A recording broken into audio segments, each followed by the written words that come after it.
همدیاران و هموطنان عزیز، بار دیگر السلام علیکم خدمت همه شما. امیدوارم که هر کجا هستید تنسیت سلامت باشید. متاسفانه به ما اخبار رسید، اطلاع رسید که برادرمان راهبر حرکت سیاسی گروه بسیار سهراب ظفر و نسیم جان شریپوف روز 10 اکتبر سال جاری به حکم زندانی طولانی مدت محکوم کرده شدند. این اخبار برای ما دیروز رسیده بود، ولی ما با کوشش ها و تلاش ها بازم خواستیم این مطمئن تر شود و خوشبختانه ما توانستیم این اخبار رو مطمئن تر کنیم که واقعا روز 10 اکتبر سال جاری این معرفه سودی در بازداشتگاه موقتی رقم 1 شهر دوشنبه برگزار کرده شده است و متاسفانه برادرمان راهبر حرکت سیاسی گروه بسیار سهراب ظفر به 30 سال زندان محکوم کرده شد. بازم به یادآور میشم 30 سال زندان محکوم کرده شد که 10 سال اون زندانی پرزور است که این واقعا یک حکمی ناعادلانه و ظالمانه و غیر انسانانه هست و ما امیدواریم که کشورهای ابوالقدرت، سازمان‌های با نفوذ حقوق بشر و جامعه شهروندی از جمله مردم و شهروندان تاجیکستان به این چیز خیلی توجه میکنن که یک انسانی که به خاطر آزادی و به خاطر برقرار کردن عدالت و به خاطر به حقایق رسیدن مردم تاجیکستان مبارزه می برد، اما میبینیم که امروز متاسفانه پشتی درهای بسته میبرن پشت زندانش میکنن. و دوستان و هموطنان عزیز، در این معرفه سودی نسیم جان شریپوف نماینده حرکت سیاسی گروه بسیار در کشور ترکیه نیز به 20 سال زندان محکوم کرده شد. 20 سال زندان بسیار سخت است برای کسی که تنها به خاطر آزادی و عدالت و رسیدن به یک کشوری حقوقمند مبارزه می برد و امروز ما میبینیم که ایشان رو نیز به 20 سال زندان محکوم کردند. هموطنان و همدیاران عزیز، باید بدانیم که امروز وقتی است که هر یک انسان بداند که فردا اگر برای ناموس و حفظ هر یک شخصیت ما و شما ایستادگی نکنیم، مبارزه نبریم، همین گونه به حکم ها برآورده می شود و هر یک فرزند این سرزمین که برای آبادی و آسایشتگی این مردم مبارزه می برد زندان کرده می شود. هموطنان و همدیاران عزیز، من اینجا یک اخبار را نوشتم و این اخبار را به سمت شما قرائت میکنم و علاوه بر این کوشش میکنیم که معلومات های بیشتری را به سمت شما برسانیم. روز 14 اکتبر روز 10 اکتبر در بازداشتگاه رقم 1 شهر دوشنبه معرفه سهراب ظفر راهبر حرکت سیاسی گروه 24 و نسیم جان شریپوف عضو دیگر این سازمان پشت درهای بسته صورت گرفت. طبق قرار دادگاه سهراب ظفر به 3 سال زندان محکوم شد که 10 سال آن نظام پرزور است و نسیم جان شریپوف به 20 سال زندان محکوم کرده شد. زندان کردن سهراب ظفر و نسیم جان شریپوف بدون داشتن وکیل مدافع و در شرایط بی‌عدالانه معرفی پشت درهای بسته نشانه روشن نقض حقوق و بی‌اعتنایی حقوق انسان است. مبارزه این دو جوان، دو ابرمرد، برای آزادی و برای برقرار کردن حقوق‌های شهروندی و امکان اظهار عقیده آزاد بود، اما حکومتی دیکتاتوری امامعلی رحمانوف به جای محاکمه عادلانه و رعایت حقوق انسان آنها را با فشارهای سیاسی و بدون رسیدگی منصفانه زندان کرد. حکومت رحمانوف حکم 30 سال برای سهراب ظفر و 20 سال برای نسیم جان شریپوف که داد در شرایط فشارآور قبول شده است که تنها این یک نمونه نقض حقوق انسان و بی اساس و بلکه به یک قدم خلاف قانونهای بین المللی و حقوق انسان است. این نفران باید امکان می داشتند دفاع کردن از خود توسط وکیل مدافع و یا حتی اجازه می داده می شد که نزدیکان آنها به معرفه سودی اشتراک می کردن و دست می یافتند، اما با فشارهای سیاسی و در پنهانی گذراندن معرفه مقامات باز یک بار دیگر نشان دادند که در تاجیکستان عدالت از جانب سودی و از جانب حاکمیت پایمال کرده می شود و ارائه کرده نمی شود. با این وضع ما باز هم از تمام کشورها، جامعه مدنی، سازمان های با نفوذ حقوقی خواهشمندیم و طلب میکنیم که با حکومت رحمان و فشار بیاورند تا اینکه این افراد در کوتاهترین فرصت آزاد کرده شوند، زیرا این مبارزه اینها برای برقرار کردن عدالت در تاجیکستان بود. شما یک بار ببینید که برادر سهراب ظفر و نسیم جان شریپوف انسان نکشتن، آدم نکشتن، غیر قانونی عملهایی و کردارهایی نکردن، بلکه به خاطر شرفمند گردانیدن مردم تاجیکستان، به خاطر پیروز گردیدن مردم تاجیکستان، برای قانونمند گردانیدن تاجیکستان، برای کار کردن، برای عمل شدن قانون ها در تاجیکستان مبارزه می بردن. اما امروز می بینیم که مبارزه این گونه اشخاص، این گونه مبارز چکار شد؟ برای به یک حکم ناعادلانه پشت پنجره برده شد.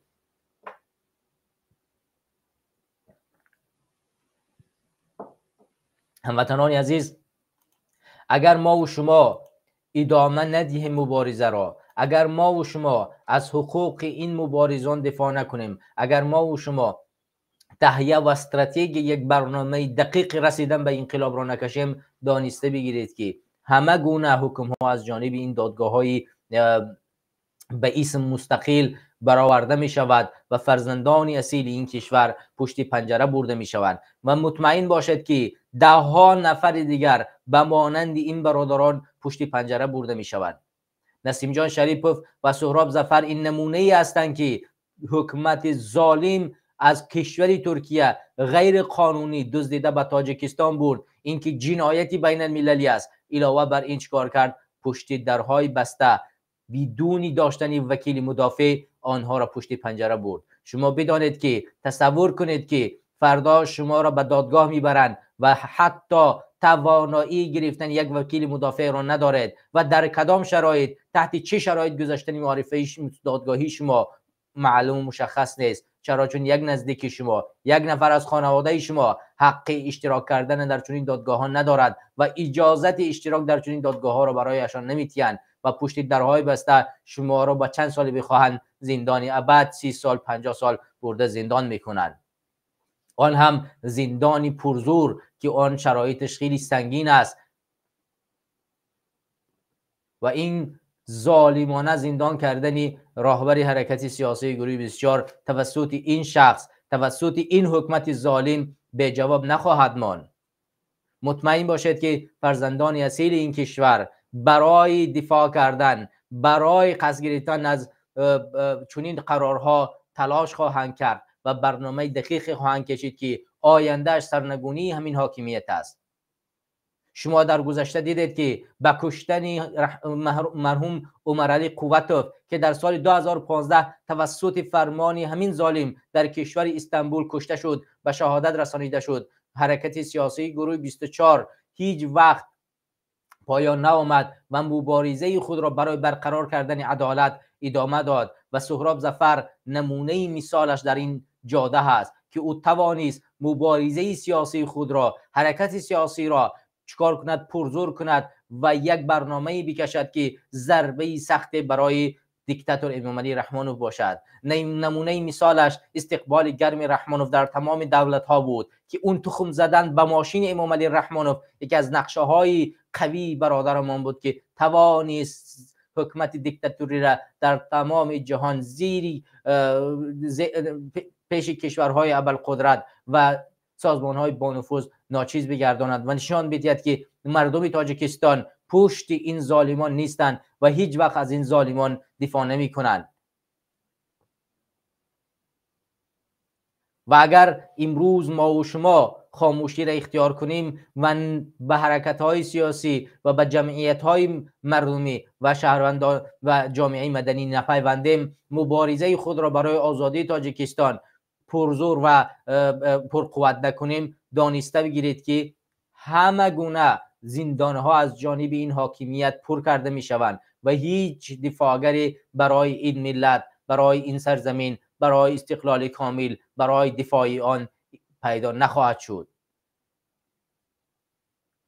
در روزی ننگ همه باید در قطار یکدیگر باشیم و مبارزه ببریم که این زندانها درهایشان شکسته شوند و هزارها بیگناه و مظلومی که پشت این درهای بسته برده شدند آزاد کرده شوند.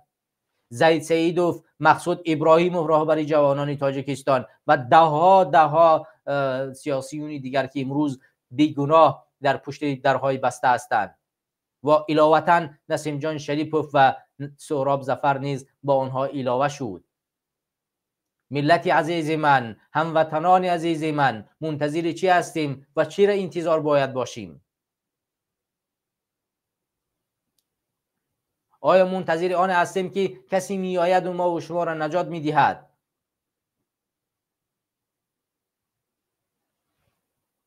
برای همین بیایید و همدیگر را دستگیری کنیم و مبارزه را برای آزادی برادران خود، برای برقرار کردن حکومت قانونی و کنستیتوسیونی در تاجیکستان فشار بیاریم و تلاش کنیم.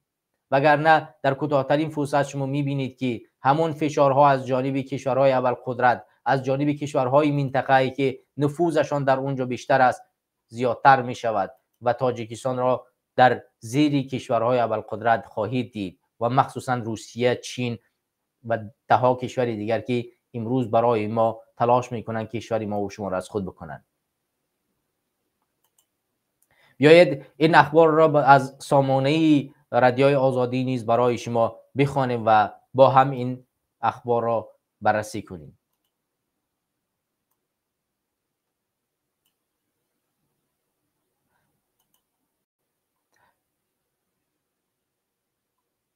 دادگاه شهر دوشنبه سهراب ظفر راهبر گروه 24 سازمان مخالف حکومت تاجیکستان به 30 سال و عضو بلندپایه همون گروه نسیم جان شریپوف را به 20 سال زندان محکوم کرده است. حکم آنها روز 10 اکتبر در بازداشتگاه رقم 1 شهر دوشنبه پس درهای بسته صادر شده است.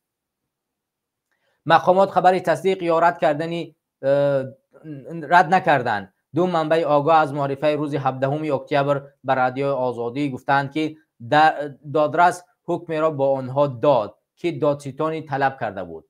یعنی شما ببینید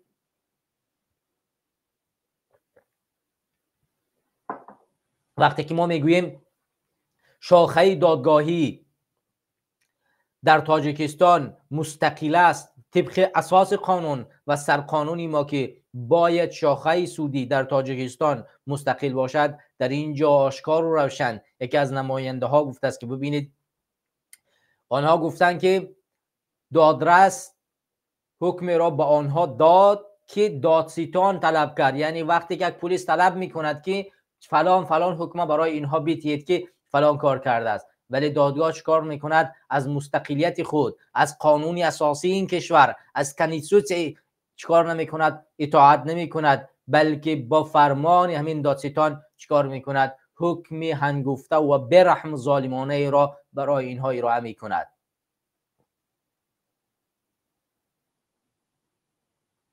طبق قانونگذاری تاجیکستان 30 سال زندان جزای سخت‌ترین بر شمار می رود. بعد این تنها حبس ابد پیش بینی شده است. دادگاه تاجیکستان در گزارش عزیزالله عبداللهیف مدیر یک شرکت خانه‌سازی فراموز ارگشاف حقوقدان جوان از ولایت مختار کوهستان بدخشان را 30 سال از آزادی محروم کردند.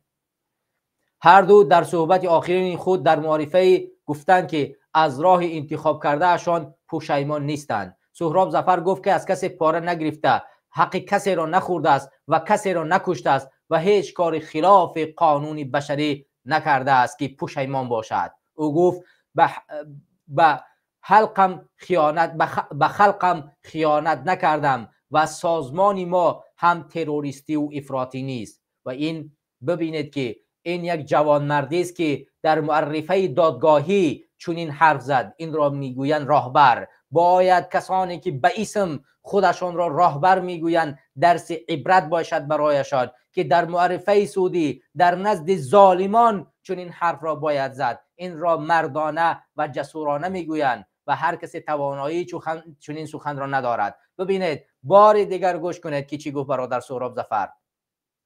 از کسی پاره نگرفته، حق کسی را نخورده است و کسی را نکشته است و هیچ کار خلاف قانون بشری نکرده است که پشیمان باشد. او گفته است به خلقم خیانت نکردم و سازمان ما هم تروریستی و افراطی نیست. ببینید این نقطه را یک انسان عادی نمیزند. این نقطه را کسی میگوید که چیکار کرده است. این حرف را کسی میگوید که برای آینده این ملت و این سرزمینش مبارزه میبرد. هر کسی توانایی چون این سخن گفتن را ندارد. همدیاران و همزبانان عزیزم، شما باید بدانید که چون این انسان باید در آزادی باشد. ببینید در کشورهایی که زندانهایشان پر بود، هند را ببینید که چگونه زندانی های سیاسی خود را آزاد کرد. چون این نقطه را حتی بزرگان آنها در زندان در معرفه سعودی خود نگفته بودند. چون این فرزندان جسور و توانمند از جانب همین ظالمان زندان کرده می شوند. ولی ما تا امروز نشستیم و چیکار میکنیم؟ میگوییم که دو پول از اینجا باید در بیاریم، یا اینکه حرکت های سیاسی و احزاب سیاسی یا درآمد خانه خود، خانواده خود قرار دادیم و در فکر برگشتن برای تاجیکستان نیستیم و نمیگذاریم که کسی بیاید که آینده این ملت این کشور را بسازد، یک استراتژی دقیق انقلابی بکشد و برای بازگشت برای تاجیکستان و رسیدن به حاکمیت تلاش بورزد. و 4 گونه از خانواده بینسب آمدند و استراتژی و یک برنامه دقیق رسیدن برای انقلاب را نمیکشند و فکر میکنند که چنین راهبران را میتوانند از زندان آزاد کنند. باید برای آینده این ملت برنامه کشید، برای 100 سالش یک حرکت سیاسی، یک حزب سیاسی عین حال برنامه بکشد. وقتی که 10 سال میشینید پیر شده اید و حرفی نمیزنید و فقط برای مال و ملک دنیا پشت درس و خواندن و چون که جا میروید و برای آینده نقشه نمیکشید، وقتی خود را نمیگذارید 10 سال ها میشینید. امروز فرزندم بیمار است، امروز درس دارم، امروز آماده نیستم، امروز فلان برنامه اقتصادی هم پایان میموند، از کارم بیرونم میکنند، وقتم ندارم، فرزندم بیمار است و مکاتب دارم. 10 بهانه دیگر میجویید. برای یک جلسه آماده نیستید که برنامه و نقشه بکشید. پس از کدام انقلاب در این حرکت ها و در این احزاب های سیاسی صحبت کرد؟ امروز وقت آن رسیده است که باید برای دفاع این سرزمین استراتژی دقیق انقلابی کشید، برنامه دقیق انقلابی کشید و رسیدن به انقلاب را برای ملت معرفی کرد و از همه راه برای رسیدن به این هدف بزرگ تلاش ورزید.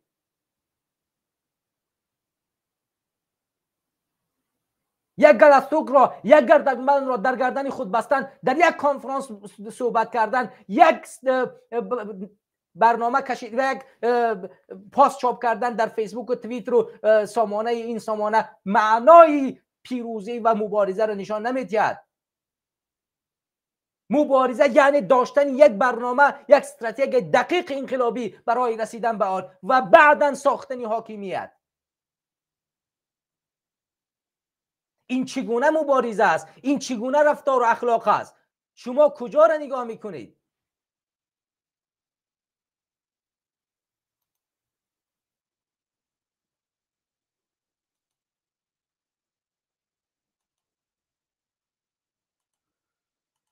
با خدا قسم گاه وقتای از روی همین گونه اشخاص دل انسان میشکند، واقعا دل انسان میشکند.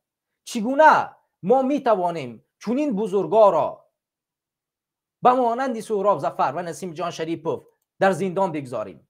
چگونه، تحت کدام شرایطی؟ به خدا قسم ننگ و شرم بر هر یک کسی باد که امروز میشیند و فکر میکند که فردا جانی من در خطر میشود، نباید من مبارزه ببرم. به خدا قسم شرم است، حیف است. شما ببینید که برادر سهراب ظفر در این برنامه برای ما و شما چی گفتن. شما بار دیگر همینجا را خوب دقت کنید، گوش کنید. هر انسان، هر بزرگ توانایی چنین سخن گفتن را ندارد. تحت کدام فشار او قرار دارد؟ شما میدانید خودتان در تاجیکستان تحت کدام فشار، کدام ظلم قرار دارد؟ باز هم جسورانه در معرفه سعودی چنین حرفا را بگویی.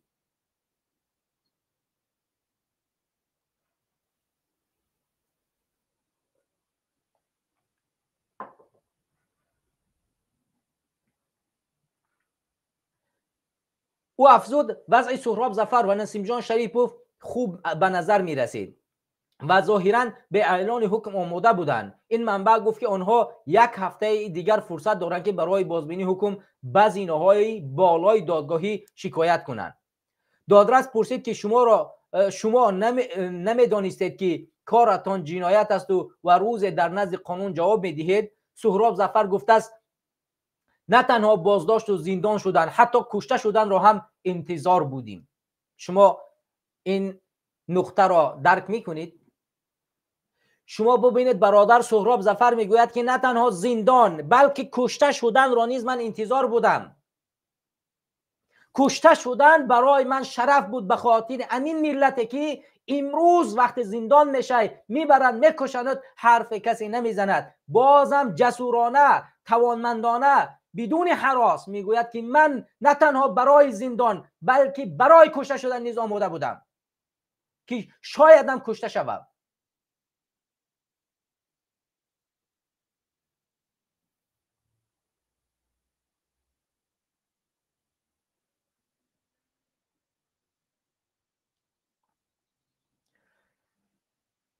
با این حال جزئیات حکم معلوم نیست. پیشتر نمایندگان گروه بشار گفته بودند که سهراب ظفر و نسیم جان شریپوف دعوت برای برزور تغییر دادن ساختمان کنستیتوسیونی به استفاده از اینترنت گمانزد هستند. اما دوستان عزیز، همونطوری که به ما معلومات رسید، سهراب ظفر و نسیم جان شریپوف با ماده 307 قسم 1 و 2 به ماده 178 قسم 1 و 2 گمانبر دانسته می شوند. در اینجا من کودکس جنایی را به خدمت شما پیشکش میکنم که در همین ماده 187 چی میگوید، قسم 1 و 2، و ما بر اساس این ماده میتونیم چندین معلومات های پیدا کنیم که آیا چند ساله برای اینها زندان دادن. در ماده من کودکس جنایی به سمت شما دوستان برسانم. همونطور که شما میبینید در روی اکران شما کودکس جنایی است. من این را بزرگتر کنم برای بینندگان. بله، این را بزرگتر کنم. در کودکس جنایی در ماده 187 در اینجا میگوید که تشکیل اتحادیه جنایتی، تشکیلات جنایتی برای صادر نمودن جنایت‌های وزنین یا جنایت‌های مخصوصاً وزنین، همچون راهبر به چنین اتحادیه‌ها، تشکیلات‌ها یا به جزء تمام تقریب آنها، این چنین تشکیل اتحادیه تشکیلاتچیان، راهبران یا دیگر نمایندگان گروه‌های متشکل با مقصد تهیه نقشه و فراهم آوری شرایط برای صادر نمودن جنایت‌های وزنین و مخصوصاً وزنین. شما ببینید این ماده یگان ربط به برادر سهراب ما ندارد و یا نسیم جان، در حالی که در اینجا ببینید چند سال طلب میکنه با محروم ساختن آزادی به مهلتی از 15 تا 20 سال. فقط همین ماده تا 20 ساله چیکار کرده است؟ زندان میکنه، فقط با همین ماده. در حالی که برادر سهراب و نسیم جان شریپوف هیچ وقتی برای تشکیل کردن یک تشکیلات جنایی و گروه جنایی تلاش نکردن و هدف آنها، همونطوری که من گفتم، هدف آنها آزاد کردن یک کشور به سوی برقرار کردن عدالت و قانون بود. مثلا شما ببینید اگر شما برآمدهای برادر سهراب ظفر را نگاه کرده باشید، برادر سهراب ظفر در بیشتری برآمدهایش مستقلانه میگفت که هدف من برقرار کردن حکومت کنستیتوسیونی است و انتخاب دادن به هر یک شهروند تاجیکستان در آینده کشور که عقیده و رفتار خود را خود انتخاب کند و حتی نمایندگان خود را انتخابی آزاد و دهها فرصت های دیگری که ایشان ارائه کردند برآمدهایش هستند. و همین اساس وقتی که یک انسان برای آزادی و برقرار کردن حکومت کنستیتوسیونی مبارزه میبرد، چگونه اون میتواند با چنین کودکس چیکار کرده شود؟ متهم کرده شود. همچنان با کودکس دورم، یعنی 187 بند دورم اینها متهم کرده می شوند. در اینجا اشتراک در اتحادیه جنایتی، تشکیلات جنایتی یا اتحاد تشکیلاتچیان راهبران و یا دیگر نمایندگان گروه های متشکل که با محروم ساختن آزادی به مهلت از 8 تا 12 سال. یعنی اگر ما حتی این دو حکم نگاه کنیم، در این دو حکم علاکه ما می توانیم بگیم که علاکه از همون 30 سال میگذرد. علاوه در اینجا بازم 308 از قسمی 308 از قسمی 1 و 2 که در اونجا باز 5 تا 10 سال دیگر دیده می شود. خب شاید کمتر میکنن کمی، یعنی به مهلت 30 سال برادرمون سهراب ظفر و نسیم جون شریفوف به مدتی 20 سال زندان شدند. حالا هموطنان و همدیران عزیز، همطوری که شما دیدید، من واقعا باز هم میخواهم بارها همون حرفای برادر سهراب ظفر و نسیم جون شریفوف را برای شما قرائت کنم. من واقعا این به حد برای من تاثیر گذاشت که خیلی انسان باید جسور باشد، خیلی انسان باید با خود اعتماد داشته باشد و آماده قربانی باشد که در عرفه دادگاهی چنین سخنها را به زبان بیارد. شما ببینید وقتی که طبیعتا انسان ها میدونن که در حکومت هایی که در اونجا عدالت سودی وجود ندارد و سود دادگاه برای یک خانواده خدمت میکند و علاکه به سوی استبداد رفته است، در اونجا بیشتر کوشش میکنند که عذرخواهی کنند، بخشش بپرسند، پشیمانی کنند از کار و کردار و از این کارهای کردن خود را حتی گناهکار هم بشمارند تا اینه که دادگاه برای آنها یک حکم سبکتری بدهد. و چنین هم میشود اگر که انسان ها از عقاید خود بگردند و بگویند ما پشیمانی کردیم و این کاری کردیم خلاف قانون بود و ده ها چیزهای دیگر، و این را حتی آماده شوند که طبق یک عده از انسان ها نوار کنند در شبکه‌های اجتماعی و بپرتایند که بله من به اجازه، مثلا مثال میگیم برادر سهراب ظفر با نسیم جان ادعا میکردن که از ترکیه به پای خود به تاجیکستان برگشتن و پشیمان شدن و ده ها چیزهای دیگری را که میتوانستن مثلا در اینجا بزنند و بعدا هم حکمی آنها از جانب حکومت کم کرده میشد. به همین خاطر برادران و هموطنان عزیز، شما دیدید که برادر ما سهراب ظفر و نسیم جون شریفوف با این کار نکردن، یعنی پشیمانی نکردن، اعتنایی به اون چیزی که آنها میخواستن انجام ندادن، بلکه قوی و جسورانه با انرژی گفتن که ما از قرار این دادگاه راضی نیستیم و منتظرم بودیم که چون قرار می شود و علاوه بر این ما نه تنها آماده زندان بودیم بلکه آماده مرگ هم بودیم که امکان داشت که شما ما را بکشید. دوستان و هموطنان عزیز، زیاد برادران در اینجا خواستن که التماس تاجیکی گپ بزنید، بیایید تاجیکی گپ بزنید.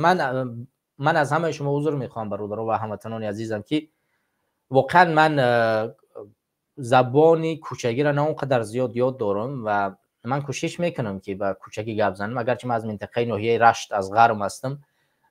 چند سال میشود طولی تقریبا از سال 2007 در خارجم و علاوه بر این از سال 2004 از غرب بیرون اومدم و زمانی هم در غرب بودم، در مدارس در مابین دیگر مردم زندگی میکردم.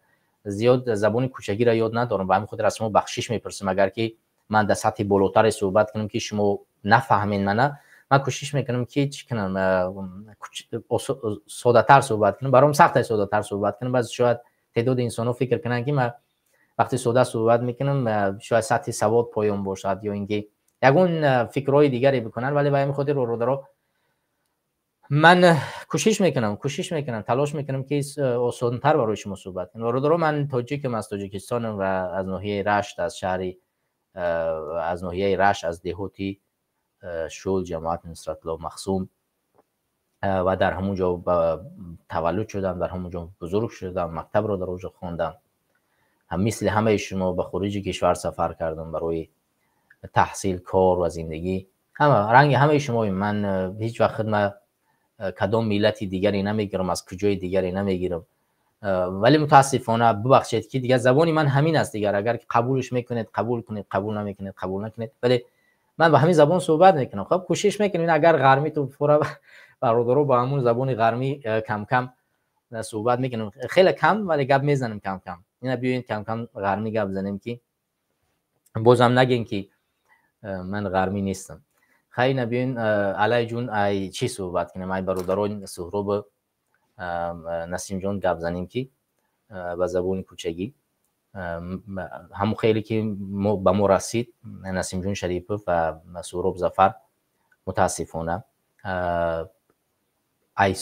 از جانب سودی تاجیکستان به حکم خیلی طولانی خیلی زیاد زندان شدن، محکوم شدن. مثلا نسیم جون شریپوف که هیچ کاری نکرده بود. شما اگر ببینید نسیم جون شریپوف در عموم اگر ما نگاه کنیم یگان کار انجام دادگی نیست. همین نسیم جون شریپوف در یک نشست ما در شهر مسکو بودیم سال 2014 اومدن، وقتی که ما در زیلو صحبت میکنیم و خداوند رحمت کند اکا کرامت شریپوف حامی مهاجران مهنتی تاجیکستان که خیلی برای حقوق انسان در روسیه کوشش کردن، همون اکا ما را فریاد کردن، گفتن بیاین ما برای شما میز مدور میتیم، برای شما دعوت میکنیم. ما رفتیم در اداره همین اکا 6 تیم قطعی همین اکا صحبت کردیم و نسیم جون شریپوف هم در دور دیوم در همین اشتراک آمدن و در همونجا صحبت هم طبیعتا نکردن، همونجا 6 تن با بچه‌ها. و بعد از اون اومدن ترکیه. قطعی برادر سهراب در همون زیلا صحبت‌های عادی و برادرانه میکردن. بعد از اون اومدن در ترکیه زندگی کردن، وقتی خودشون مصرف کردن، دنبال کار زندگی بدن و گاگو یگون نوارها مثلا کرده بدن. نوار مثلا دفاع از حقوق زنان محجبه یک نوار داره در اینترنت، شما اگر بدروی ببینم در اینجا ویدیو کرده است. نوار دیمی نسیم جون شریپوف اگر شما نگاه کنین در باره دفاع کردن از اینترنت است اگر اشتباه نکنم، در همین یوتیوب گروه 24 بزنین، گروه 24 در اونجا هسته. ویدیوی سومش خب دیگه در زیلو از اونجا ثبتایی هستن که برادر نسیم جان صحبت کردن، ولی چند بار متاسفانه از جانب با درخواست همین حکومت امالی رحمانوف در ترکیه دستگیر شدن، زندان شدن، آزاد شدن، باز زندان شدن، باز آزاد شدن. و ولی مطمئن بدن، اراده داشتن، یعنی جسور بدن، با اخلاق بدن، با تمکین بدن، ولی متاسفانه بردن دزدیدن در تاجیکستان عین حال بدون یگان یعنی دلایل دقیق بردن زندانش کردن. وگرنه مثلا ببینید که اگر به همین پرونده هایی که به همین ماده هایی که نسیم جان شریپوف زندان کردن، بچه‌ها بخشش به زبان کوچکی صحبت دارم گپ میزنم، با زبان کوچکی گپ میزنم، یعنی لطفا قبول کنید دیگه، چون شما نخواستید که من در سطح عالی صحبت کنم و به خاطر مجبورم که در زبان کوچکی گپ بزنم. خب همین ماده هایی که اگر شما نگاه کنین، همین ماده هایی که سود تاجیکستان نسبت نسیم جان شریپوف قبول کرده است و او را زندان کردن، اصلا یگان دلیل فکت برای اونها وجود ندارن. مثلا در کجا یک گروه جنایی برادر ایمان نسیم جان شریپوف تشکیل کردن؟ گروه جنایی معنیش جنایت کردن، کشتن، دزدیدن، غارت کردن، این همین چیزا هست. مثلا ببینید که در کجا نسیم جان شریپوف در کجا مثلا یگان جای دزدی کرده است، در کجا یک گروه تشکیل کرده است که دزدی کنن یا دعوت به او کرده است. مثلا یک ویدیو شما بیاید که یک ویدیو کنه که یک ویدیو برای ما نشون بده که نسیم جان شریپوف مثلا همین کارو کرده یا دعوت کرده که برای دزدی کنه، در کجا همین نسیم جان شریپوف همین کارو کرده است، یا که برای یک کس بکشه یا یک کس دیگه مثلا پلوشا بگیره. خب ده ها کارهای جنایی دیگه کنه، مثلا همین کارو نکرده است همین برادر. و چگونه شما میتونید 20 سال همین انسان روانه زندان کنه بدون اون چی؟ اگر که مثلا بگیم که دعوت به گروه‌های افراطی یا که دعوت برای ویران کردن حکومت کانستیتوسیونی، خب این کار انجام شدگی است و ما ادعا میکنیم که ما میخوایم تاجیکستان را از این ظلم بیرون کنیم. اگر ما چی نمیخوایم حکومت کانستیتوسیونی، ولی حکومت تاجیکستان طبق همون قرار اخیری که برآورده شد قانونی نیست است دیگه. هم کانستیتوسیون شما پایمال کردین، رفراندوم گذروندین، رفراندوم دروغ. وقتی رفراندوم دروغ گذرونده شد کانستیتوسیون قبول کرده نمیشه. وقتی کانستیتوسیون قبول کرده نشد دیگر در اساس همین یعنی حکومت نمیشه قانونی باشه. حکومت تاجیکستان این حال غیر قانونیه. کجای این حکومت قانونیه؟ مثلا شما بیاید به من بگی که کجای همین حکومت تاجیکستان قانونی است؟ وقتی که خودت به قانون عمل نمیکنی چگونه تا قانونی؟ رفراندوم غیر قانونی گذروندی، انتخابات دروغ برای مردم بیان کردی و خب دیگه هزارها فرزندات در همه جا غیر قانونی درو موندی. خب گجاش قانونی است، چون این حکومت قانونمند گفته نمیشه. وقتی قانونمند گفتش نمیشه، در شکی نیست که هر حرکت سیاسی، هر جنبش سیاسی دیگر بر اساس همون کنستیتوسی اولی که موجود بود بر اساس همون عمل میکنه. مثلا در چارچوب قانون‌های بین‌المللی چی وجود داره؟ شما بیاید ببینید. اول باید حکومت برای درست عوض کرده بشه. مثلا انتخابات وجود داره، مردم از راه انتخابات میرن به صندوق انتخابات و حکومت انتخاب میکنن. در صورتی که انتخابات پایمال کرده شد، مردم تظاهرات میکنن، یا اینکه وکیلای پارلمان چیکار میکنن؟ همین حکومت قانونی را یا که انتخابات باطل میکنن و میگن انتخابات مثلا غیر شفاف بود و دوباره انتخابات تشکیل میکنن و خودشون نظارت میکنن. در صورت همین وکیلا یا که دپوتاتا همین کارو نکردن، بعدا مردمی که همین دپوتاتا رو انتخاب کردن یا که حکومت انتخاب کردن دوباره به میدان میان و میگن که این انتخابات غیر قانونی بود، ما فلانی را انتخاب کردیم و شما عین حال دروغ گفتید و کوشش میکنن که دوباره انتخابات برگزار کرده شه. وقتی که انتخابات دوباره برگزار کردن نشد، حکومت چیکار میکنن؟ تظاهرات میکنن، از نو میگیرن یا حاکمی نو میمونن و انتخاب حاکمی موقتی میمونن و دوباره انتخابات نمیره. این عمل قانونی است که در یک کشور انجام داده میشود. اما وقتی که اینا اجازه نمیدن با چون این کار، این معنی او را ندارد که این غیر قانونی است. ولی به هر حال آرام که از دیدگاه حکومت دیکتاتوری امامعلی رحمان رو بگیم که این چیز قانونی، بازم باید برای چنین انسان 8 سال زندان یا که 5 تا 8 سال زندان این مدت پیش بینی کرده شده است. چگونه نسیم جان شریف شما با 20 سال زندان محکوم کردید؟ با کدام جرم؟ شما بیاید آشکار بگید. چرا این سودها آشکار کرده نمیشه؟ شما بیاید آشکار بگید که مثلا در همین سود ما بر اساس فلان دلیل، فلان اثبات، این دلیل، این اثبات، ما اینا رو بردیم پشت پنجره کردیم، زندان کردیم. ده ها همین فرزند همین سرزمین پشت پنجره میبرید. یا که سهراب ظفرов چیکار کرد؟ بیاید فعالیت سهراب ظفرov ببینیم. ببینید سهراب ظفرov بعد از به قتل رسانیدن مرحوم عمرعلی قوتوف رهبر پیشین حرکت سیاسی گروه 24 آمدن در مابین همین مبارزه بردن که اون زمان شرافالدین گدایف رهبر حرکت سیاسی گروه 24 انتخاب شد. بعد از اون که این عمل اجرا نشد، این باره در گروه 24 تغییرات به میان اومد و رهبری به دوش برادر سهراب ظفرov گذاشته شد. شما ببینید برادر سهراب ظفرov از جوانهایی که از مابین مردم برخواسته بودند، فهمیش سیاسی، تفکری دینی دنیوی نداشتند، آنها را در یک چارچوب، در یک نظم برقرار کرد و از آنها کادر ساخت. شخصی بنده، من از روسیه وقتی برخواستم، من مکتب میانه خوانده بودم.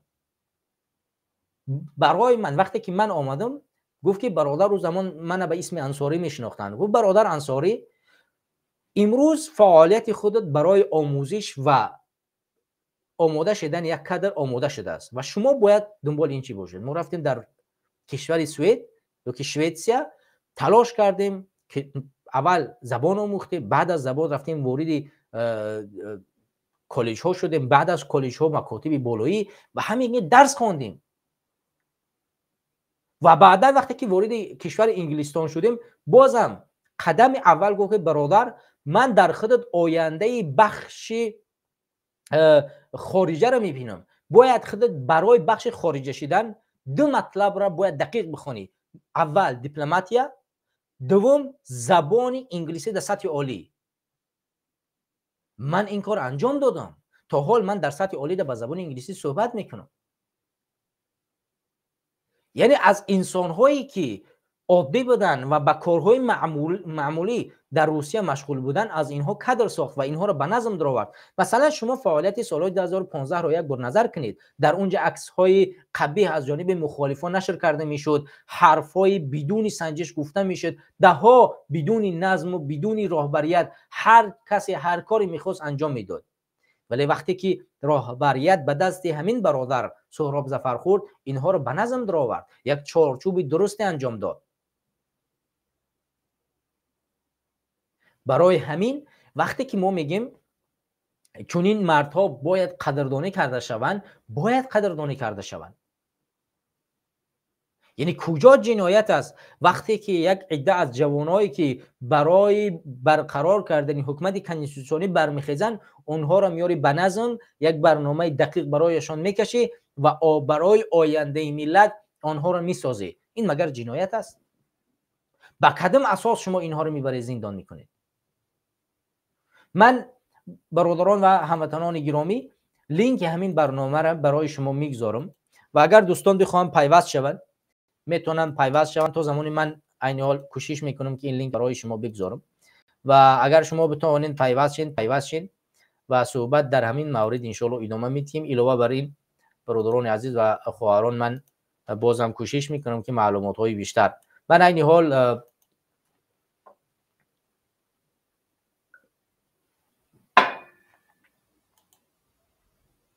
ببخشید دوستان یگان مشکل، ببخشید. بله در استودیو پیوست شد بله دوستان عزیز و هموطنان، شما در چی میبینین؟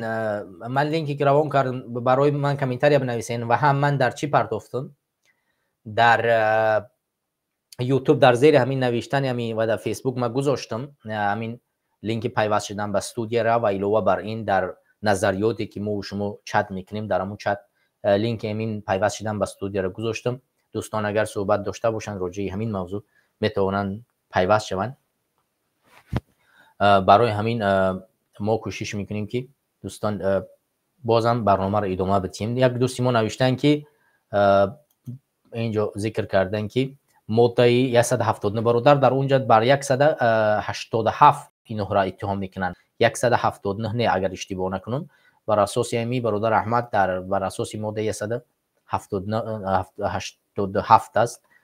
بازم یک بار من مطمئن شم بله بر اساس ماده 187 است. بله 187 از 15 تا 20 سال خودش علاقه دیگه میشن. مثلا اگر با برادر نسیم جان ماده 187 بند 1 زده باشن و این چونین 307 قسمتی 1 و 2 را زده باشن، این میتواند 22 سال تا 25 سال باشد و از همین مثلا 3 سال کم کرده باشن 20 سال زندان.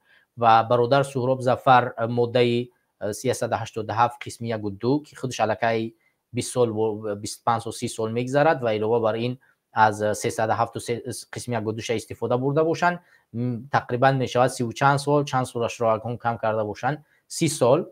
ولی بدترین حالت این است که به برادر سهراب ظفر نظامی پرزور دادگیان. اگر شما از نظامی پرزور آگاه باشید یک حالت خیلی سنگین است. بیاد در حالت من همین جای حال در اینترنت برای شما حالت پرزور نظام در یگان چیشه پیدا کنیم که حالت پرزور چی حالت است. حالت پرزور زندان تاجیکستان که من ببینم یگان اگر یگان استاتیا در همین چی باشه کو چی میگن، آیا یگان حالت در همین چی هست؟ متاسفانه تاجیکستان چطور باید فراگیر شدنی؟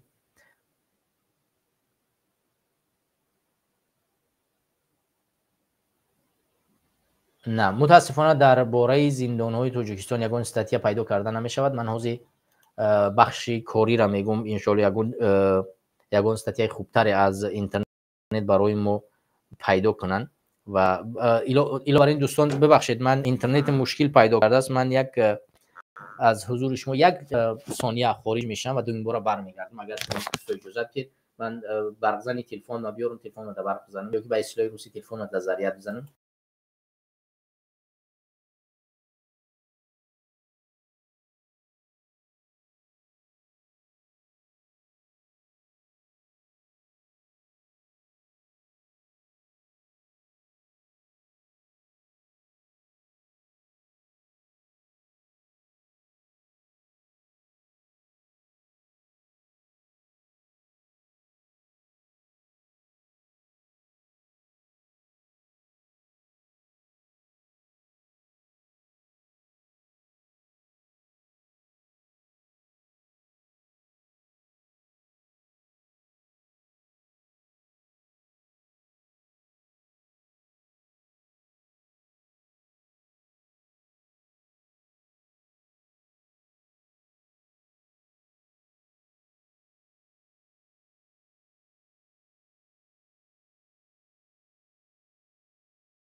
از همه شما دوستان و برادران عذر میخوام، خیلی عذر که دیرتر کردیم.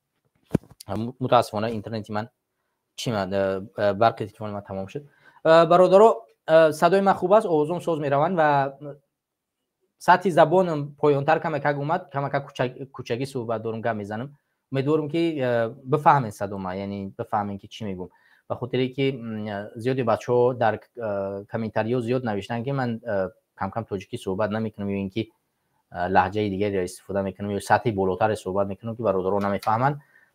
اگر که برادران من خوب بفهمین، درک کنین چی میگم چی نمیگم، اگر که در کجای بازم سطح بالاتر گپ میزنم که برای شما قابل قبول نیست یا اینکه نمیفهمین، حتما بنویسین که برادران ساده‌تر صحبت کنم. من کوشش میکنم که کمک ساده‌تر و سطح پایین‌تر صحبت کنم که تو که شما بفهمین.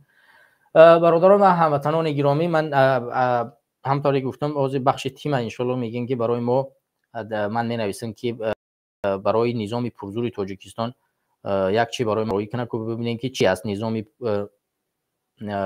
ان شاءالله موضوع می نویسم برای ما روی میکنه یگون استاتیا در همین مورد ان شاءالله میخونیم.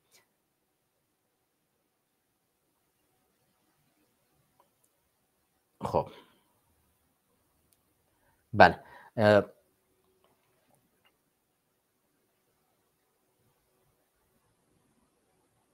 خب اینجا برادر برای ما روان کردن، من این رو عین حال با تلگرام.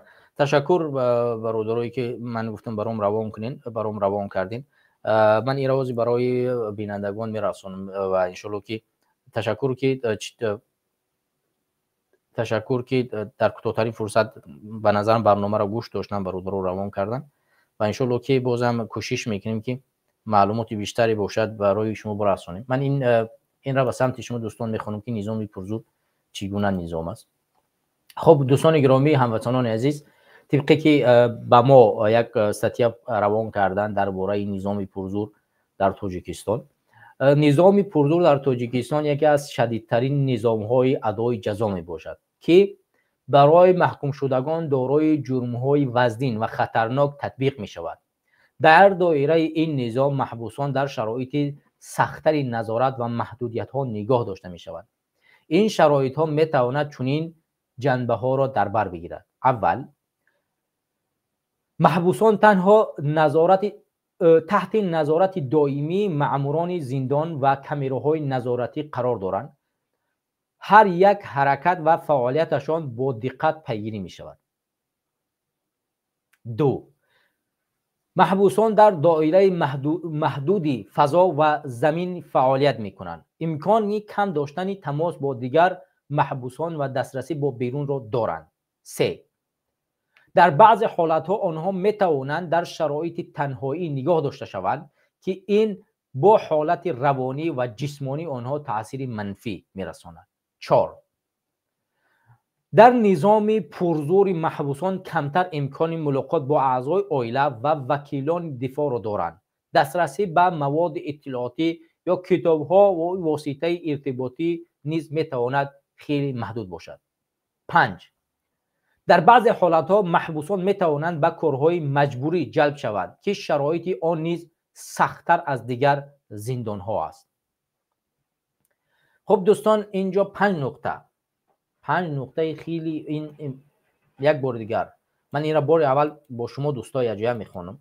من امیرا دوستان در وارد برای شما پیشکش میکنم و با هم این را بررسی میکنیم که بسیار حالتهای سنگین بود است. من تا این درجه حالتهای سنگینی ای را چی نمیکردم رو من فکر نمیکردم که این گونه سخت‌تر باشه. به هر صورت بیا یک بار دیگر این را با هم بخونیم. بسیار حالت سنگین.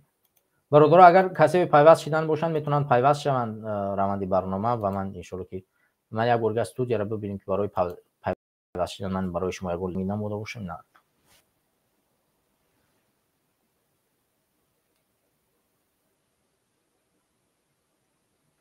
بله، دوستان میتونن پیوست شوند ان شاءالله که مشکلی پیش نمیاد. خب رفتیم برادرها.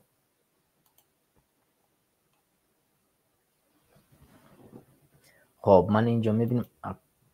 بله، این دوستان عزیزم طوری که شما در روی شیشه خود میبینید همون چیزی است که برادرو برای من روان کردن. تشکر. ببینید نظام پرزور در تاجیکستان این گونه است. محبوسان تحت نظارت دائمی مأموری زندان و کامراهای نظارتی قرار دارند. هر یک حرکت و فعالیتشان با دقت پیگیری می شود. یعنی در یک اتاق همیشه تحت نظارت دائمی قرار دارید.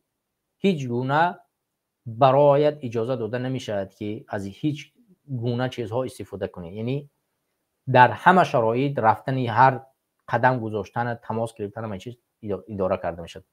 محبوسان در دایره محدودی فضا و زمان فعالیت می کنند که امکان کم داشتن تماس با دیگران محبوسان و دسترسی به بیرون رو دارند. ببینید در اینجا محدود فضا به معنی بیرون رفتن است. یعنی شما در زندان عادی باشید هر روز اجازه دارید که چند ساعت در بیرون باشید و قدم بزنید، ولی در زندان نظامی پرزور شما حتی توانایی استفاده فضا باد هوا را ندارید. حتی امکان داره که برای شما یک پنجره را نمیکنن، در یک اصطلاح کوچکی پدول در نگاهتون میکنن. اگر در پدول نه شما بیرون نمیبینید نه یگان چی دارد پنجره دارد، هیچی. یعنی در همونجا شما باد هوای تازه کشیده نمیتونید. در این حالت ها انسان زودتر فرسوده می شود و حالت بیماری های گوناگونی هم در این زمان به انسان چکار میکنه میگذارد. و به محبوس های دیگر یعنی بیرون رفته تو نمیمونن که با محبوس های دیگر در تماس باشید. در بعضی حالت ها آنها میتوانند در شرایط تنهایی نگاه داشته شوند که این به حالت روانی و جسمانی آنها تاثیر منفی میرساند. یعنی میتونند که یک روز برند در یک اتاق تنها بمونند، در همون پدول در یک اتاق تنها بدون یگان کس چور میکنن نگاه میدارن و اونجا میتواند یک حالت باشد که زیر یک سمنت میگیم که در اصطلاح کوچکی سمنت، در روی سمنت خنک همونجا میمونند، خواب میره میمره زنده میمونی در اونجا نگاه میدارن.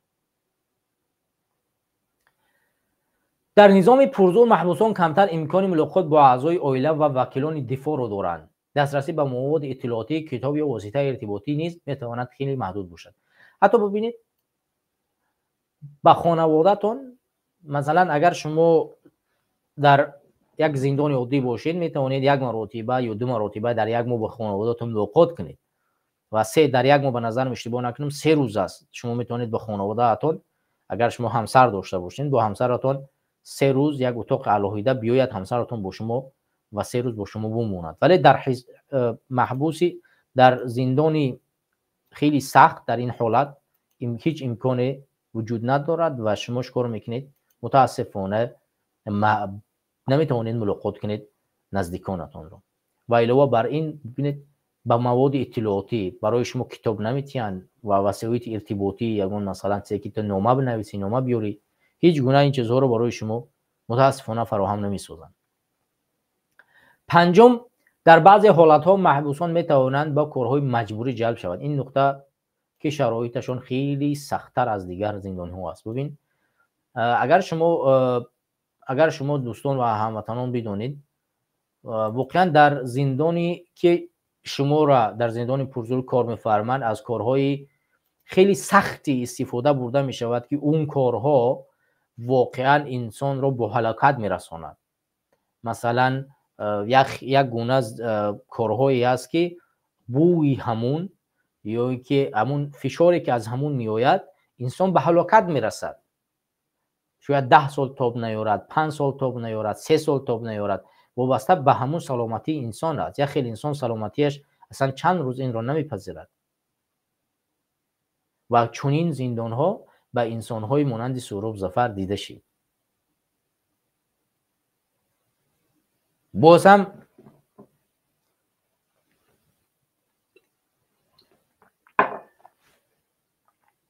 یک تعداد انسان ها متاسفانه نشستن و چکار میکنن در عذاب های سیاسی به عذاب های سیاسی چکار میکنن؟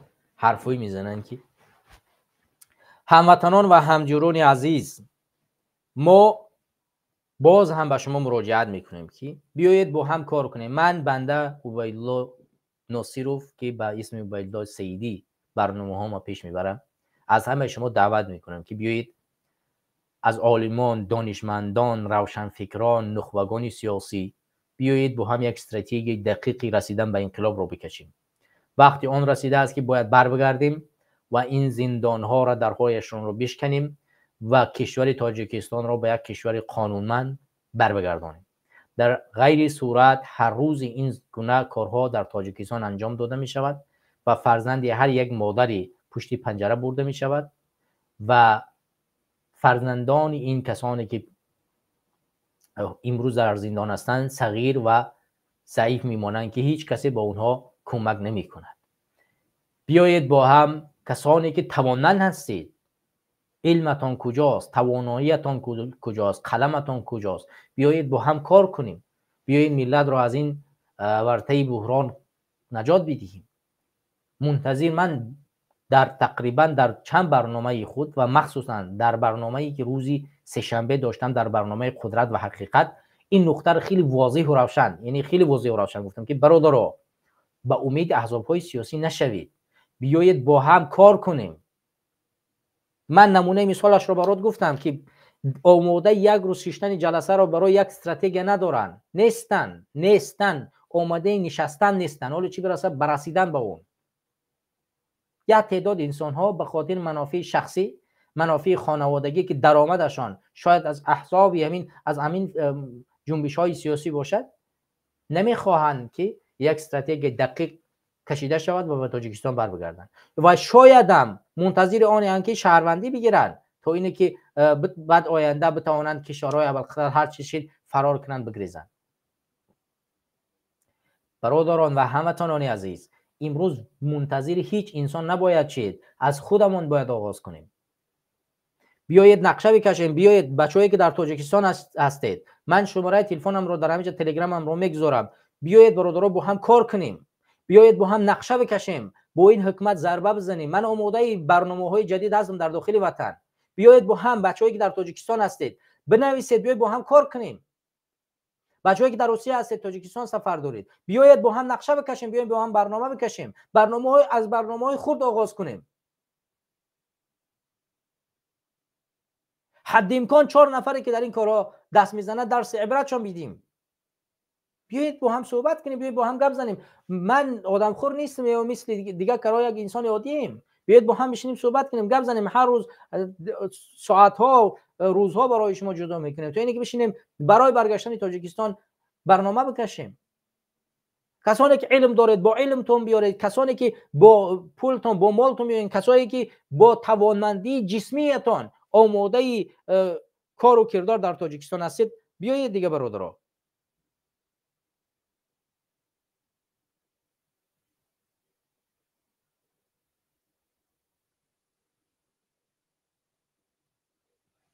برای همین همدیاران، هموطنان، از همه شما لطفا خواهش میکنم منتظر هیچ چیزی نباشین. برادر سهراب ظفر بهترین برادر بود، نسیم جان شریف بهترین بود، پشت پنجره رفتن. شما یک بار دیگه این مقاله رو این مقاله رو من کنار بگذارید، بیاید مقاله رو خودتون بخونید. من عین حال برای شما این مقاله رو پیشکش کنم. این مقاله رو اینجاش خودتون یک بار دیگه نظر کنید، خوب دقت دهید. ببینید برادر سهراب ظفر در اینجا چی میگوید. من این را کلانتر کنم برادر رو، ببخشید. خب بله، متاسفانه کامپیوتر کم کم اذیت داره. شما اینجا رو خوب دقت کنید. این مقامدار بلندپایه، ببخشید من اینجا مطلب قرقیزستان رو آوردم، اینجا رو مطلبی برادر سهراب ظفر و نسیم شریف بود. شما ببینید در اینجا برادر سهراب بسیار نقطه‌های خوب دیگه چی میگن. از کسی پاره نگرفتم. ببین به خدا قسم هر انسانی که وجدان انسانی داشته باشه این چیزا رو درک میکند، میفهمد.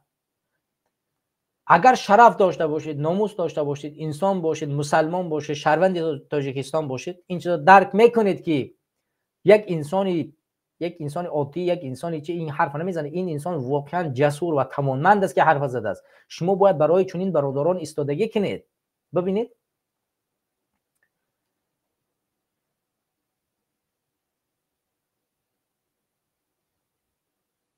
میگفت اینجا از کسی پاره نگرفتم. من این را برای شما باز هم اینجا سرخ کنم که شما ببینید. از کسی پاره نگرفتم، حق کسی را نخورده است و کسی را نکشته است و هیچ کاری خلاف قانون بشری نکرده است که پشیمان باشد.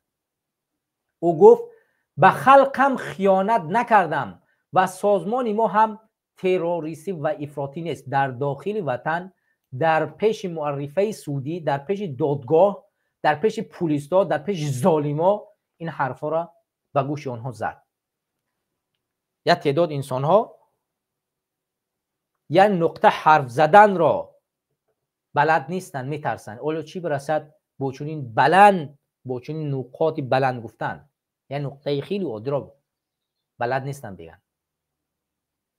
ببین او افزود وضع روحی سهراب ظفر و نسیم جان شریف خوب است. به نظر میرسد که ظاهرا با اعلان حکم آماده بودند. این منبع گفت که آنها یک هفته دیگر فرصت دارند که برای بازبینی حکم با زندان بالایی با حکم با زندان بالای دادگاه شکایت کنند. ببین دادرس پرسیده که شما ان اینجا رو خوب دقت کنید. من باز اینجا رو برای شما همکک سر کنم.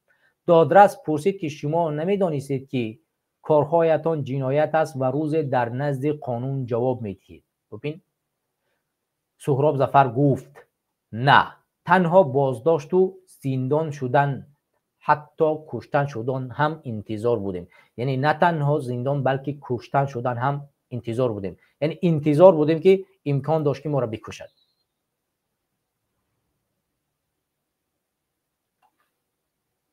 برای همه برادران و همدیاران عزیز باید بدانیم که ما برای چگونه فرزندان مبارزه میبریم. یا تعداد انسان ها میگویند که ما را میگویند که شما برای چی مبارزه میبرید و شما را میبرند زندان میکنند. و شما باید بدانید که ما را اینگونه برادری، اینگونه برابری مستحکم ساخته است. وقتی که در نزد چنین برادران میایی و برادرانی سعادتمند با شرف، مرد از همه دیدگاه روبرو میشوی، واقعا درک میکنی که اینجا جایی هست که تاجیکستان رو احساس میکنی. اینجا جایی هست که آینده تاجیکستان باید باشد، نه چاپلوس و تملق‌کاری و فروختن و هزارها کارهای دیگر، بلکه برابری، برادری، مردانگی، جسارت، ناموس، وجدان، همه چیز در داخل این برادرها وجود دارد. نسیم جان شریفوف و برادر ما سهراب و مخصوصا برادر سهراب یکی از این بهترین برادرهاست که همیشه با وعده خود عمل میکرد و هر حرفی میگفت در حرف خودش پاسخگو بود.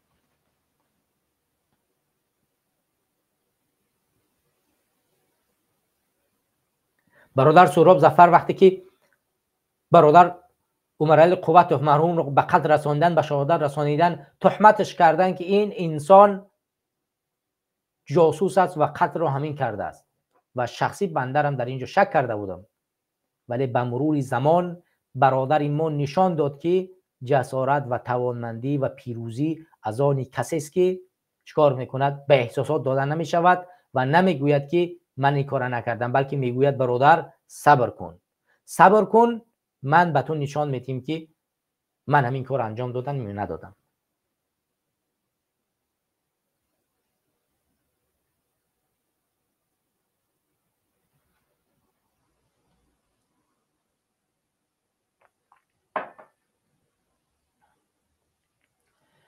من دیگر واقعا برام سخت است صحبت کردن در موردی برادران و عزیزانم. من هر این اشخاص را عزیز میدونم برام، مخصوصا برادر سهراب برای من خیلی عزیز بود. ما همیشه صحبت میکردیم و من همیشه دستگیری میکرد. من یادم هست که وقتی که من همچون معاونی مقصود ابراهیموف راهبر جوانانی برای احیای تاجیکستان بودم، وقتی که یک مشکلات به میان آمد من زنگ زدم و گفتم برادر این مشکلات آمد، من ناراضیم. واقعا در کوتاه‌ترین فرصت این مشکلات را حل کرد و یک صدای بلند برآورد که در اون زمان خودش راهبر نبودن اگرچی، ولی حرف ما شنیده شد. ولی باز هم ظالمانه اون کاری را که خواستن، همون کار ناعادلانه را انجام دادن. ولی برادر سهراب گفت که تحمل کن، ما این باره به عدالت برمیگردیم و آخرش همون طورم شد. برادر سهراب هر کاری را که میگفت به کارش، به وعدهش اجرا میکرد، عمل میکرد و مبارزه میبرد و همون نوارهاش عالی هم هستن که میگفت من تا آخرین نقطه مبارزه میبرم، یا کشتن یا زندان، و من هیچ کسی را نمیفروشم.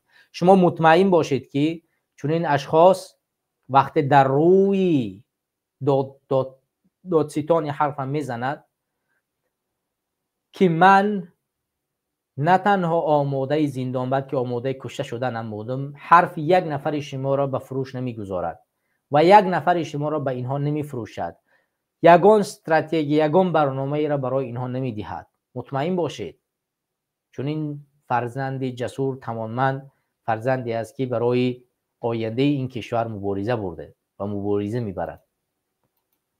برای همین برادران و خواهران عزیز، انشاءالله که ما و شما مبارزه خود را ادامه میدهیم، راه این فرزندان بناموس و جسور تاجیک را بیشتر میکنیم، صف خود را به هر طریقی که نباشد، اگر 10 تا احزاب های سیاسی هم شیم، 10,000 جنبش ها هم بشیم، باز هم مبارزه خود را ادامه میدیم.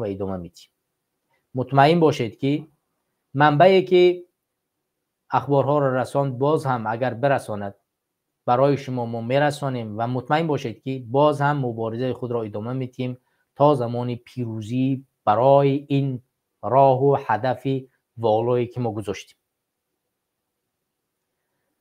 من از اینجا باز هم با کسانی که برادر سهراب ظفرов را برادر خود انتخاب میکنن و صدا میزنن مراجعت میکنم که امروز روز رسیده است که نه مثل گذشته یک نامه در حق او نوشتن را سالها طول میکشیدید، بلکه روزی هست که باید برای رسیدن به هدف والا وقت خود را جدا کنید، هر روزی ساعتهای جای بشینید، برنامه بکشید، نقشه بکشید، استراتژی بکشید تا اینی که به آینده تاجیکستان برسیم و این زندانی ها را آزاد بسازیم. و اگر همان گونه‌ای که در گذشته برای نفس خود، برای درآمد خود، برای آنی که کجای کار دارید و فرزند دارید و درس دارید و خانواده دارید و نمیتوانید وقتی خود را جدا کنید ادامه یابد، مطمئن باشید که آینده شما همین گونه‌ای که 10 نفرها را میبرند زندان میبرند باز هم 10 دیگر را زندان میکنند و یک تعداد مثل شماها میشینند به خاطر آن چیزی که فرزندشان مکتب برند، فرزندشان را بنان تامین کنند، خودشان را یا کجایی که باید از دولت پول جدا کردن مکتب بخوانند و اگر مکتب نخوانند پول خانه‌شان را نمیتین و 10 چیزی دیگر. به همین حالت رفتن میگیرید و وقت را جدا نمیکنید. استراتژی و رسیدن به آن، برنامه آن وقت حضوری میخواهد، ملاقات حضوری میخواهد و روز و ماه و سال میخواهد که انسان ها یک جا بشینن، صحبت بکنن، نقشه بکشن، از عالم و بزرگوار بپرسن و هزارها درها را بکوبند تا اینکه اون برنامه نقشش کشیده بشود و عملی کرده شود. برای همین از همه شما خواهش میکنم که اگر توانایی رو ندارید عیب نیست، ضعف را اعتراف کنید و تا اینی که دیگران بتوانند این ضعف شما را بپذیرند و حرکت را به دوش بگیرند و مبارزه رو پیش ببرند، و یا اینکه همین گونه ای که متاسفانه پیش رفته ایستادید همین گونه در همین جا مثل الانی که سراتان سفید شد باز هم سفیدتر می شود و به هیچ هدف و مرامی که این جنبش و این حرکت ها گذاشتن نمی رسید. من معلومات دارم که هزارها خانه و قصر رو در ساخته گشته ایستادن یک تعداد انسان ها در اروپا، یک تعداد دیگرش دنبال هزارها زندگی و معرفت و فلان و بیسمدانند. تعداد دیگرش نمیخواهند که باید این مبارزه، این هدف جامعه عمل بپوشد، زیرا آنها به تاجیکستان برگردانیده میشوند و در تاجیکستان خانواده‌شان از دیدگاه مالی اون قدری که باید باشند نیست و در حالت سختی قرار میگیرند. بر اساس همین نه آماده برنامه‌ریزی هستند، نه رفتن به تاجیکستان، نه آماده رفتن به تاجیکستانند و نه در فکر آن، و فقط به خاطر بودن نبودن یک جا را قپیدن و میشینند و هیچ مبارزه‌ای برای رسیدن به این هدف والا نمیکنند. به اساس همین برادران و خواهران، من از همه شما طلب میکنم که به برادرتان اعتماد کنید، باور کنید، بیایید. من به شما وعده میدم که تا آخرین نقطه مبارزه را خواهیم برد و برنامه ها، نقشه های رسیدن از برنامه های خرد آغاز کردن تا برنامه های قوی تر یک برنامه و نقشه وجود دارد. بیایید با هم این را عملی بسازیم و از برادرانی که در داخل تاجیکستان هستند بیشتر خواهش میکنم که به من بپیوندید. من آماده دفاع از حقوق این برادران هستم و کوشش و تلاش میکنم که در آینده برای شما باز هم بیشتر هم صحبت باشم، در خدمت شما باشم، کاری کنیم که یک جایی بتوانیم چیکار کنیم آینده وطن خود را حفظ نماییم. این شماره واتساپ من است، جمع 4479 04 39 11 27. در همین شماره من واتساپ و تلگرام دارم. شما می توانید در همین واتساپ با من تماس بگیرید و ان شاء الله که من به شما در همین واتساپ پاسخ میدم یا که تلگرام. و اگر از برادرانی که در حدود در داخل تاجیکستان قرار دارند، لطفاً ما بسیار به شما نیاز داریم و مخصوصا برادرانی که خدمت حربی کردن، برادرانی که دانشگاه خوندن، قلم دارن، نوشتن میتونن، برادرانی که در یک گوشه و کنار در پایتخت زندگی میکنن یا که در شهرها زندگی میکنن که توانایی بیشتر معلومات رو دادن دارن و یا حتی توانایی رفتن این طرف اون طرف دارن، بیان با ما بپیوندن. ما کوشش میکنیم از دیدگاه مالی از این طرف اون طرف، از اینجا و اونجا برای شما بازم یک معاش تعیین بکنیم، پیدا بکنیم که در عوض کاری که میکنید بازم حد امکان تا قدر توانایی و شما هم خدمت بکنیم تا اینکه فرزندان شما به رزق روزی نمونند و با کمک یکدیگر بتوانیم که وطن خودمون رو، تاجیکستان رو آزاد نماییم.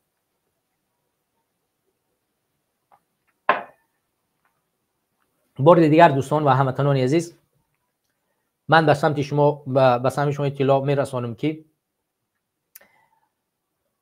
به من چند روز پیش اخبار رسید از تاجیکستان که برادرمون سهراب ظفر و نسیم جان شریپوف در بازداشتگاه رقم 1 شهر دوشنبه پشت درهای بسته محاکمه اشان آغاز شد و 2 نفر را، هر دویشان را به زندان محکوم کردند. سهراب ظفر و 30 سال زندان که 10 سال اون زندان پرزور است و نسیم جان شریپوف و 20 سال زندان محکوم کرده شد.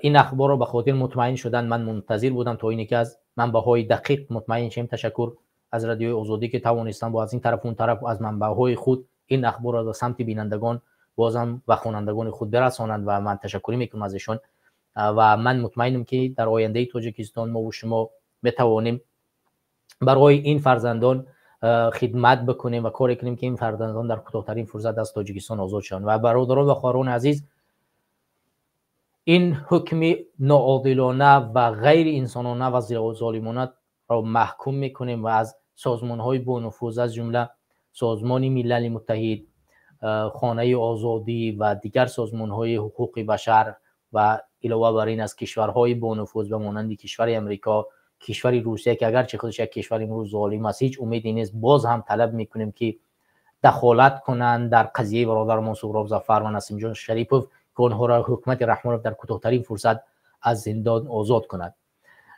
ما برای پرونده های این برادران رو به صف‌های بالایی بردن ان شاء الله مبارزه را آغاز میکنیم و ما یک برنامه و نقشه کشیدیم که من حسم جا دارد از اون برادری که این نقشه را برای ما آماده کردن تشکری کنم از زحمت و تلاششان که چی کارهای برای حقوقی باید انجام بدیم. ان شاء الله که من از فردا برای رسانیدن پرونده های این دو برادر به سازمان های حقوقی بشر، کشورهای ابوالقدرت و دادگاه های بین المللی کار رو آغاز میکنم و به شما اطمینان میدیم که من این کار رو تا آخر میبرم تا زمانی که ما و شما یا پیروز میشیم یا به شهادت میرسیم. دیگر شما رو به خدا میسپارم تا برنامه‌های دیگر انشالله که با ما باشید و با ما تماس بگیرید. کوشش کنیم که یکدیگر رو کمک کنیم و با اون جای لازمه بریم رسیم. الله همه شما را حفظ فرماید.